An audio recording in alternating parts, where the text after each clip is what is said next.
Fala galera, manutenção finalizada nesse equipamento aqui. Essa máquina aqui ela tava com muito vazamento aqui embaixo.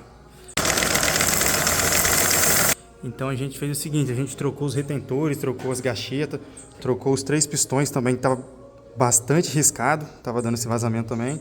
Trocou o par de correia, tava bem desgastado também, os 2 rolamentos. A gente fez a manutenção completa nessa máquina aqui, deu uma limpada nela e agora ela tá prontinha para uso.